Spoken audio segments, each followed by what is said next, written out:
Shalom, semangat pagi. Untuk beberapa hari ke depan, saya ingin mengajak Anda untuk mengenal lebih dekat profil satu sekolah. Karena ketika saya melihat lebih jauh aktivitas dari sekolah ini, saya turut merasa terberkati. Dan saya pun rindu berkat itu menjadi bagian Anda.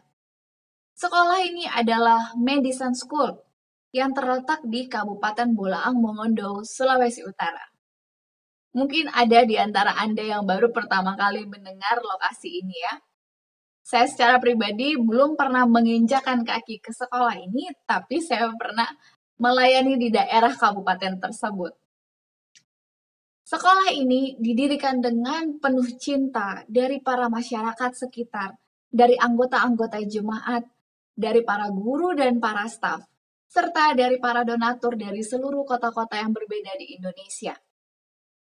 Sekolah ini memiliki visi untuk membangun generasi muda yang secara pribadi dapat mengenal Allah sebagai pencipta. Dan misinya adalah menyelenggarakan sebuah sekolah yang didasarkan dengan Alkitab dan Roh Nubuat. Menariknya adalah anak-anak di sana semangat sekali untuk membangun sekolah ini. Mereka semua bekerja sama dengan para orang dewasa. Mereka mulai dari membersihkan lahan, di mana mereka berencana untuk membangun sekolah, lalu mereka pun mengambil bahan-bahan bangunan, ada yang diambil kayu dari hutan, lalu mereka pun bekerja sama untuk mengecor, membangun bangunan itu semampu mereka, luar biasa, mereka pun melaksanakannya dengan sukacita. Yang membuat saya kagum akan kebaikan Tuhan bagi mereka adalah mereka mengajar anak-anak ini untuk bercocok tanam. Bukan hanya memberikan pendidikan karakter dan juga ilmu, mereka diberikan kesempatan untuk mengelola alam, memberikan mereka waktu untuk mengenal karakter Tuhan lebih dekat lagi melalui alam. Saya akan menceritakannya lebih jauh lagi esok hari. Namun jika Anda ingin mencari tahu secara pribadi, saya menuliskan link Facebook mereka di kolom deskripsi di bawah ini. Baiklah, kita akan lanjut ke bacaan renungan pagi kita hari ini tanggal 17 Februari dengan judul Kita Mengasihi Hukum-Hukum Allah Lebih Daripada Emas, dengan ayat inti yang tertulis di dalam Mazmur 119 ayat 127. Itulah sebabnya aku mencintai perintah-perintahmu lebih daripada emas, bahkan daripada emas tua. Penjelasannya, pada hari-hari yang penuh bahaya ini, apakah kita akan tunjukkan kurang penyerahan kepada kebenaran Allah dan kurang hubungan yang bersemangat kepada hukumnya lebih daripada tahun yang sudah-sudah? Justru keadaan hal-hal yang dikatakan Kristus akan terjadi sebelum kedatangannya yang kedua kali dalam kuasa dan kemuliaan. Sudah terjadi sekarang ini.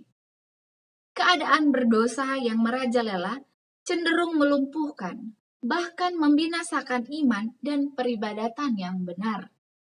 Tetapi justru inilah waktunya di mana emas keikhlasan umat Kristen akan bercahaya paling cemerlang bertentangan dengan sikap munafik dan korupsi.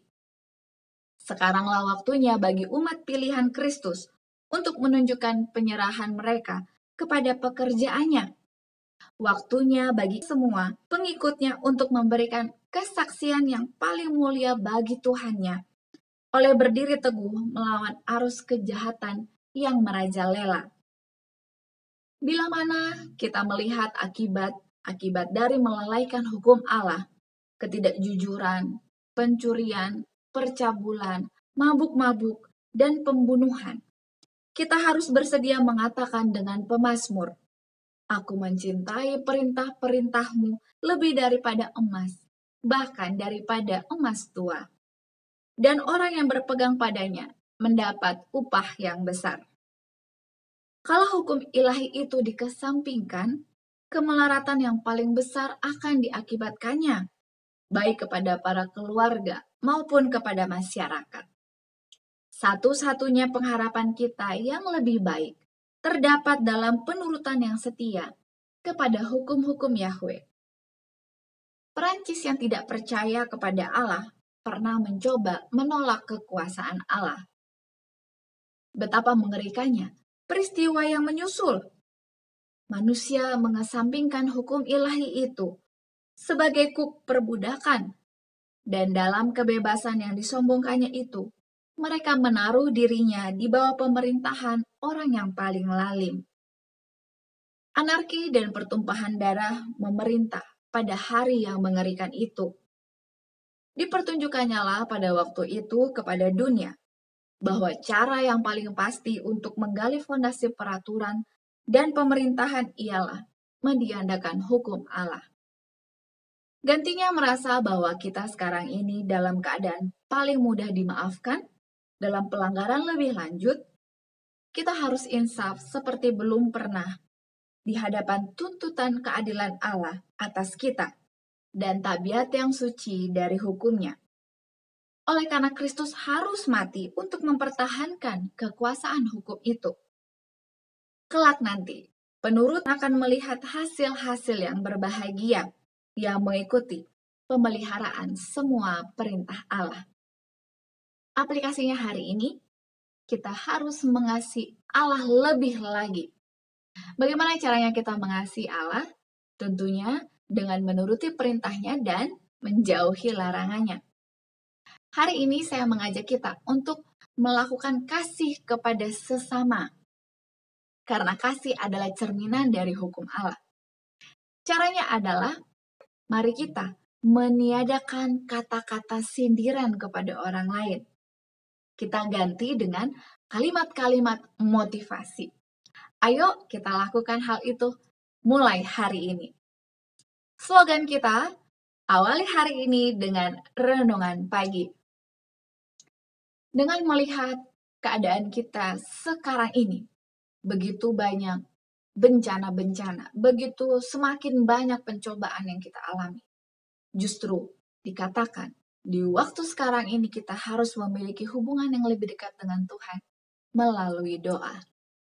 Jangan bosan berdoa, jangan lupa berdoa, mari kita alami kuasa doa. Untuk itu, jika ada hal yang ingin Anda sampaikan, pokok-pokok doa untuk sama-sama kita doakan, Anda dapat menuliskannya di kolom komentar di bawah ini, dan saya akan turut menjadi sahabat doa Anda. Terima kasih banyak, kita akan lanjutkan bacaan renungan pagi kita esok hari. Sampai jumpa, Tuhan memberkati.